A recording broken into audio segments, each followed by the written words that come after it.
Assalamualaikum warahmatullahi wabarakatuh. Salam sejahtera untuk kita semua. Pada kesempatan kali ini, kami akan memaparkan materi tentang analisis sistem informasi pada Google Maps. Nah, untuk memenuhi syarat tugas pada mata kuliah analisis desain sistem informasi dengan dosen pengampu mata kuliah Fadil Rahman Baso SPD MPD.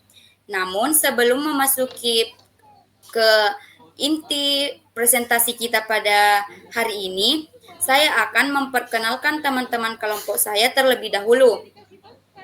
Nah, yang pertama ada Yuda Nur Faiz, yang kedua ada Fadilah Husnul Khotimah, yang ketiga ada Nur Faisaryono, yang keempat ada Nasifa Nurul Fajri, dan yang kelima ada Miftahul Jannah, dan yang terakhir ada Reni Anggraini.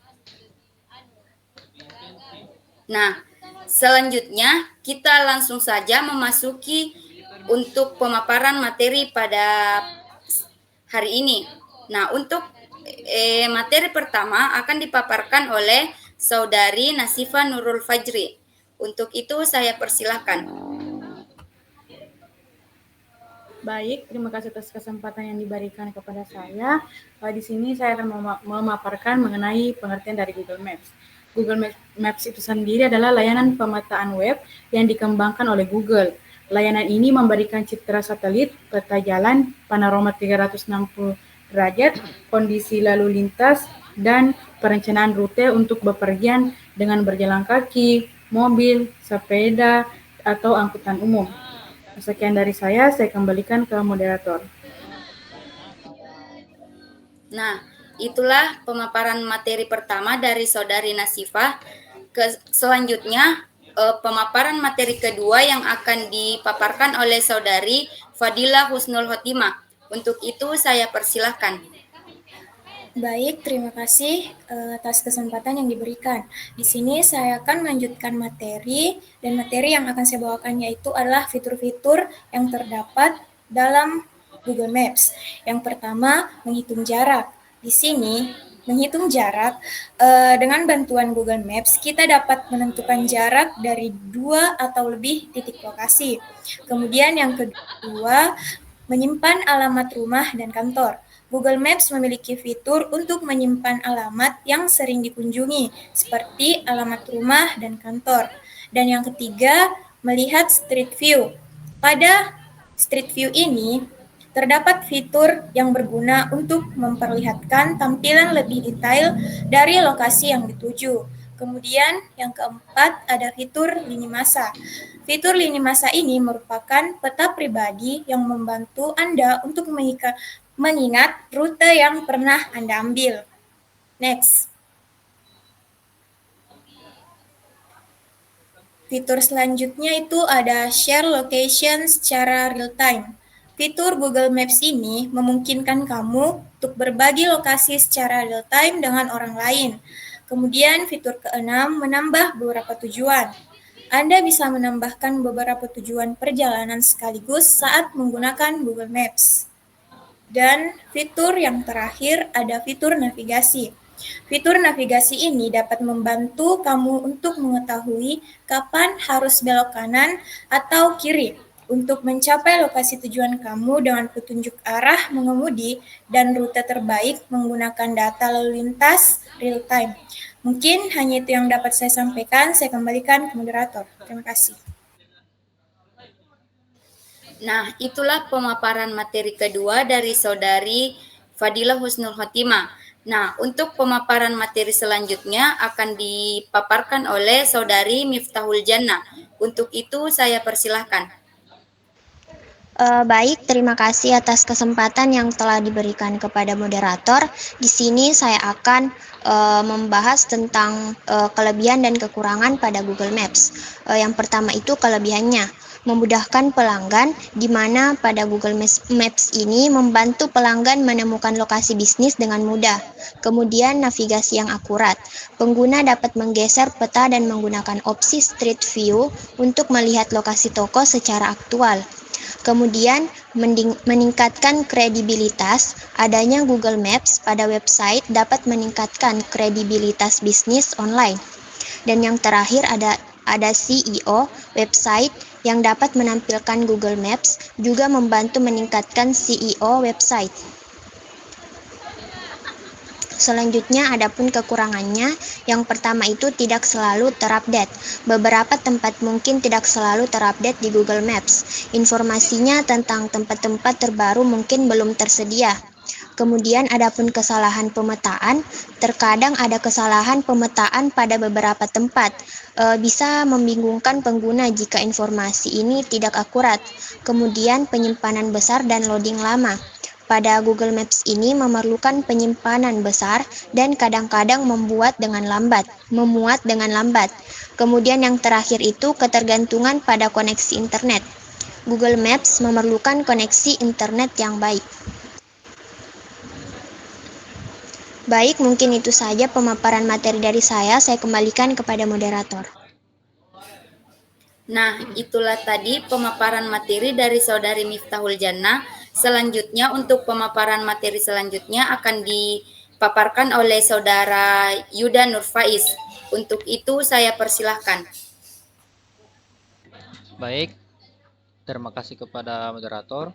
Pada kali ini saya akan menjelaskan tentang manfaat Google Maps, yang dimana manfaatnya ini terbagi dari beberapa poin. Di poin pertama ini juga mempunyai beberapa anak poin. Pertama itu, manfaat Google Maps terhadap transportasi dan perencanaan kota.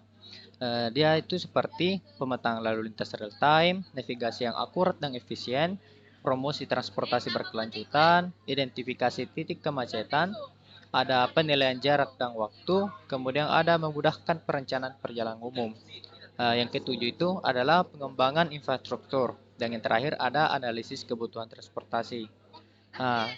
Di samping di Google Maps terhadap transportasi, ada juga manfaat Google Maps itu yaitu terhadap lingkungan. Dia mempunyai beberapa poin seperti mengurangi emisi gas rumah kaca, mendorong penggunaan transportasi berkelanjutan, promosi mobilitas berbagi. Yang keempat, ada mengurangi kebingungan dan perjalanan yang tidak efisien. Yang kelima, menyediakan informasi lalu lintas real time. Keenam, membantu pengelola lintas dan perencanaan kota. Dan yang terakhir, memetakan area terpencil dan konservasi. Oke, next.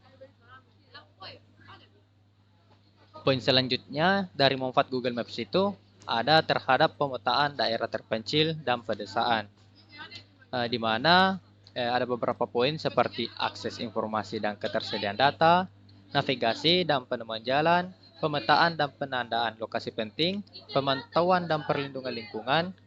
Yang kelima, ada pemetaan sumber daya dan pertanian.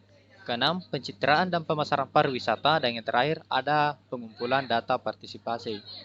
Kemudian, poin dari manfaat Google Maps selanjutnya ada dalam keadaan darurat, yaitu seperti navigasi darurat, identifikasi titik lokasi, pemantauan bencana alam, informasi lalu lintas, dan rute alternatif. Yang kelima, pencarian tempat evakuasi dan fasilitas medis. Yang keenam, pemetaan lokasi terpencil. Ketujuh, pencarian dan koordinasi tim penyelamat.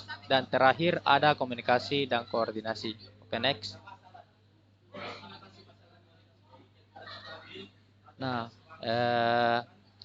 poin terakhir dari manfaat Google Maps yaitu ada pada terhadap bisnis. Bisnis ini yang dimaksud adalah seperti isibilasi lokasi, pengoptimalan navigasi pelanggan, informasi operasional, pencitraan dan pemasaran lokasi. Yang kelima, ada analisis pengguna. Keenam, ada peta interaktif di situs web. Ketujuh, ada penandaan tempat istimewa. Dan yang terakhir, ada keterlibatan dengan komunitas lokal. Baik, mungkin itu saja. Saya kembalikan kepada moderator.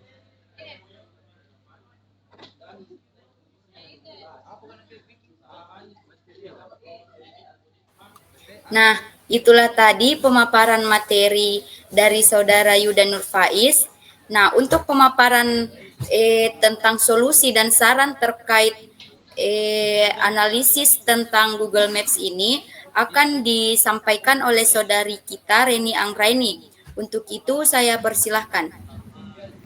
Baik, terima kasih kepada moderator atas kesempatan yang telah diberikan. Di sini saya akan memaparkan beberapa solusi serta saran yang kami tawarkan. Yang pertama itu untuk solusi.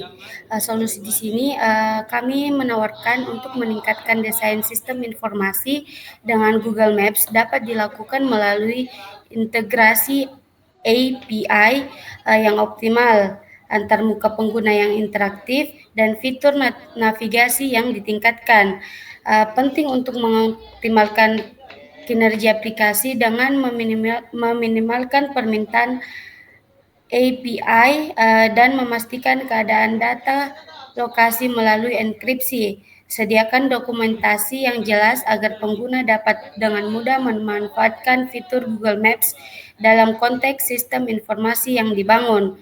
Selanjutnya, adapun saran yang kami tawarkan, yang pertama itu menambah fitur peringatan dan informasi tentang karakteristik jalan. Contohnya itu seperti tanjakan, turunan, jalan lebar, hingga tikungan patah. Yang kedua itu memberikan notifikasi suara akan kondisi jalan yang akan kita lewati. Tujuannya itu untuk pengemudi dapat lebih bersiap-siap. Ketiga, menyediakan keterangan khusus bila jalanan dapat dilewati bus maupun truk. Yang keempat, jika terjadi hal yang tidak diinginkan, misalnya kecelakaan, banjir, ataupun bencana alam, dapat segera ditampilkan di aplikasi. Dan yang terakhir yaitu memberikan opsi rute lebih banyak disertai dengan informasi yang lebih banyak dan mudah dipahami. Mungkin itu saja pemaparan materi dari saya. Saya kembalikan kepada moderator. Nah, itulah hasil pemaparan materi dari kelompok kami. Kemudian, saya ucapkan banyak terima kasih untuk teman-teman yang sudah menyempatkan waktunya untuk menonton presentasi kami pada hari ini. Mudah-mudahan apa yang sudah kami paparkan dapat dipahami dan dapat membantu teman-teman semua terkait tentang Google Maps. Saya ucapkan terima kasih kembali. Saya akhiri, wabillahi taufiq wal hidayah. Wassalamualaikum warahmatullahi wabarakatuh. Waalaikumsalam warahmatullahi wabarakatuh. Waalaikumsalam warahmatullahi wabarakatuh.